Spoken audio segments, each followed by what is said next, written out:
Hello friends, welcome you all. आज मैं आपके लिए जो वीडियो लेके आ रहा हूँ, देखिए एक ऐसे स्टॉक की यहाँ पे हम बात करने वाले हैं जो कि अपने आईपीओ में जब आया था, जो प्राइस कंपनी ने सेट किया था उससे भी कम दाम पे अवेलेबल है।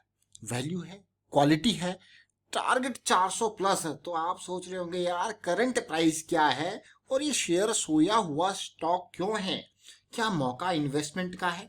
अगर मौका है तो रिस्क कितना है? ये क्वेश्चंस आपको हमेशा स्टॉक खरीदने से पहले आपके मन में आना चाहिए।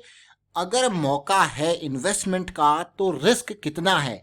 एंड अगर आप रिस्क को समझ रहे हो तो डेफिनेटली रिस्क को समझ रहे हो, कैलकुलेट कर रहे हो, तो इसका मतलब आप सही डायरेक्शन में जा रहे हो।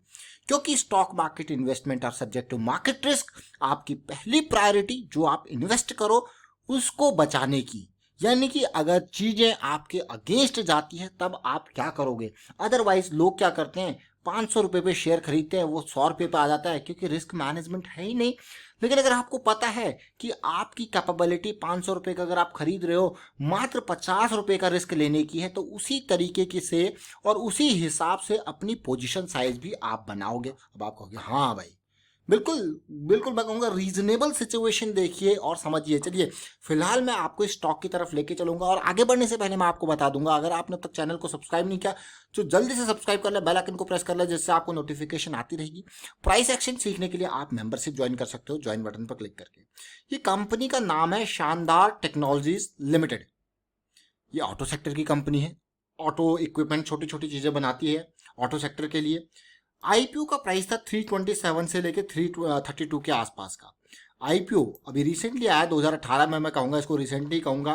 और आईपीओ का सब्सक्रिप्शन 6 गुना के आसपास हुआ था। लेकिन उसके बाद अगर आप देखोगे तो 351 के आसपास का इसका हाई था। उसके बाद जंप इसने जरूर किया आईपीओ में। तो उन सारी सिचुएशन को देखेंगे, समझेंगे।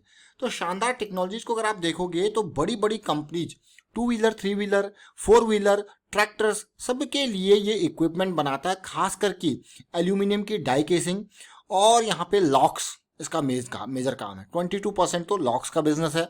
एल्यूमिनियम डाई कास्टिंग कंपोनेंट जो है इसके 21% का है। शीट मेटल कंपोनेंट जो है वो 12% का। केविन्स है, असेंबलीज है, मिरर्स है, ये सारे काम ही करता है। अब आप सोच रहे होंगे यार मेजर क्लाइंट कौन से हैं इसके। देखिए क्लाइंट रॉयल एनफील्ड आपने सुनी होगी भैया, Bullet, Maruti Suzuki, Hero, TVS, Honda, Tata, SML, Ashok Leyland, सब। इवन जेसीबी, देखिए जेसीबी आप कह देते हो लेकिन जेसीबी कंपनी है।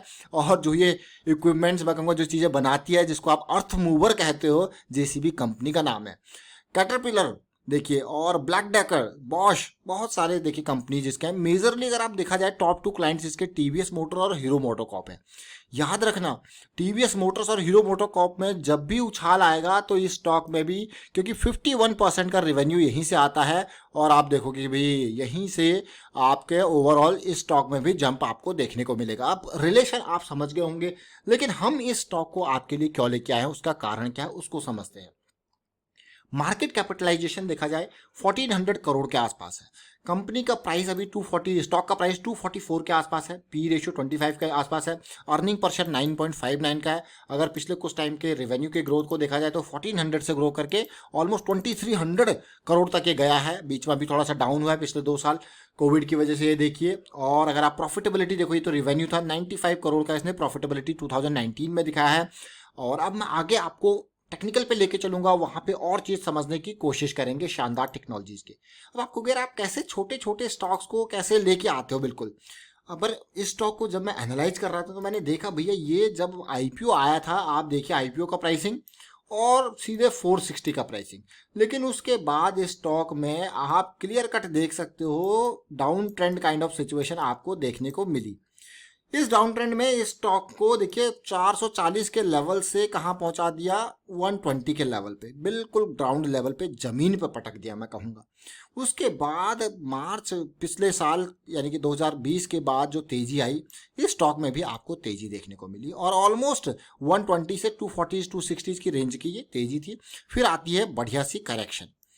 करेक्शन के बाद अब मैं देखूं तो वापस ये रिजॉल्व होती हुई नजर आ रही है। और पिछले मंथ ने मुझे इंप्रेस किया वॉल्यूम के साथ, इंप्रेस किया। और इस मंथ में एक छोटी सी कैंडल बनती हुई दिख रही है। इसको समझेंगे तो ये करेक्शन रिजॉल्व होती हुई आप कहोगे यार ये सारे हाइज जो है वो पार होते हुए दिख रहे हैं, फिर तो बहुत बढ़िया बात है, ये एरिया ऑफ इंटरेस्ट बनता हुआ दिख रहा है। तो देख सकते हो आप क्लियरली। और जैसे जैसे ये लेवल पार होगा फिर आपकी एक और एक्सपेक्टेशन होगी। देखिए, आपको कभी भी किसी स्टॉक को एनालाइज करना हो, किसी स्टॉक में इन्वेस्टमेंट करनी हो, तो उसको एनालिसिस में स्टेप बाय स्टेप प्रोसेस से समझे। अब ये एरिया जो पार होगा यानी कि ब्रेक ऑफ स्ट्रक्चर, यानी कि BOS कहते हैं इसको, ब्रेक ऑफ स्ट्रक्चर। आप देखोगे इसको, वो वापसी आएगी तो वापसी होती है यही एरिया, मैं कहूँगा 260 280 का एरिया, हाई इंपॉर्टेंस एरिया जो रहेगा इसके करेक्शन का रहेगा, रिट्रेसमेंट का रहेगा। और अगर मैं बात करूं इस जंप की परसेंटेज वाइज, जो पिछली रैली थी मंथली चार्ट पे वो ऑलमोस्ट 120% की थी। अब आप सोच रहे होंगे कि भाई अभी की रैली का अगर 124% देखा जाए तो कहाँ तक ये जा सकता है। तो देखिए, अगर मैं 120% के आसपास देखूं तो 246 से 380, और अगर मैं और अच्छे से इसको देखूं समझूं, देखिए मैं अभी जो कैलकुलेशन कर रहा हूं वो पिछली इंपल्स की लेग से पिछली इंपल्स की लेंथ तक ही कर रहा हूं। देखिए, तो ये सीधे सीधे जा रहा है 400 के लेवल तक। तो यानी कि ये रैली क्या 400 के लेवल तक इस स्टॉक को लेके जा सकती है। और 400 के लेवल को अगर देखा जाए तो ये एरिया है, यानी कि आईपीओ के टाइम का जो पीक का एरिया है, जहां पे ये रिट्रेसमेंट, मैं कहूंगा इसे pin bar kind of situation को नहीं, यहीं पे जहां पे हमारे पास 3 महीने के कैंडल का हमारे पास प्राइस है, तो ये एरिया वो आप कहोगे यार ये तो बहुत ही बढ़िया है। फिर क्या एक्सपेक्टेशन होगी आपकी, एक काइंड ऑफ पुल बैक की, मंथली की बात करें। लेकिन इस जर्नी में, यहाँ से लेके यहाँ तक की जर्नी में आपको बहुत सारे छोटे छोटे मौके मिलेंगे, क्योंकि प्राइस सीधे तो जंप करेगा नहीं, इस तरीके से प्राइस आपको देखते हुए मिलेगा। बट उसके लिए आपको माइक्रोस्कोप लगाना पड़ेगा और जाना पड़ेगा छोटे टाइम फ्रेम पे। तो समझते हैं छोटे टाइम फ्रेम पे, यानी कि वीकली के स्ट्रक्चर को।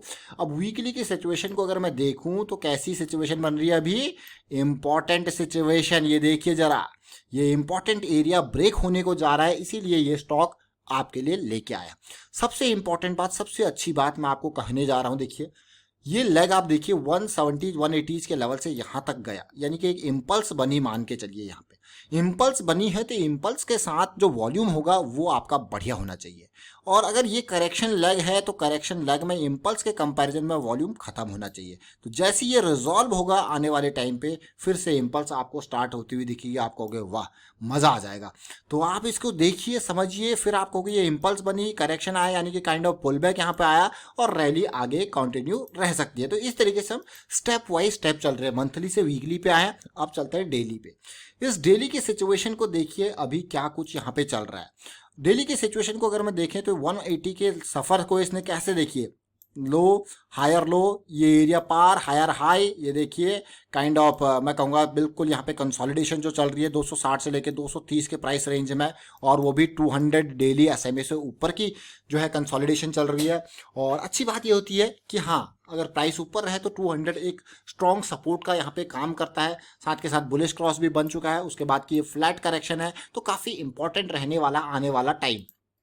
अब हमेशा याद रखें, जैसे मैं फिर से रिपीट करूंगा, इन वॉल्यूम्स को देखिए, ये वॉल्यूम्स इंपॉर्टेंट, और अब के वॉल्यूम्स को देखिए, ये देख रहे हो अब आप, ये वॉल्यूम्स खत्म, तो ये एक बहुत बढ़िया पहचान होती है। अब आप कहोगे भैया ये बन गया पोल, ये बन गया flag pennant kind of situation, और जैसी ये एरिया पार होगा फिर होगा धमाका, होगा कि नहीं होगा। देखिए, तो ये सिचुएशन अगर आप देखोगे तो ओवरऑल इसमें आपने क्या क्या देखा, प्राइस एक्शन को समझा, आपने वॉल्यूम का सपोर्ट देखा, आपने मूविंग एवरेजेस देखी, और मैं ये कहूँगा कि सबसे इम्पॉर्टेंट पार्ट, आपने इसके बड़े टाइम फ्रेम की मदद ली। हमेशा ये याद रखें, ये जो टाइम फ्रेम जो हम दिखाते हैं आपको, मल्टीपल टाइम फ्रेम एनालिसिस जिसको कहते हैं ना, वो यही है कि हवा आपकी डायरेक्शन में होनी चाहिए। अगर हवा आपकी डायरेक्शन में नहीं है तो रिस्क ज़्यादा है।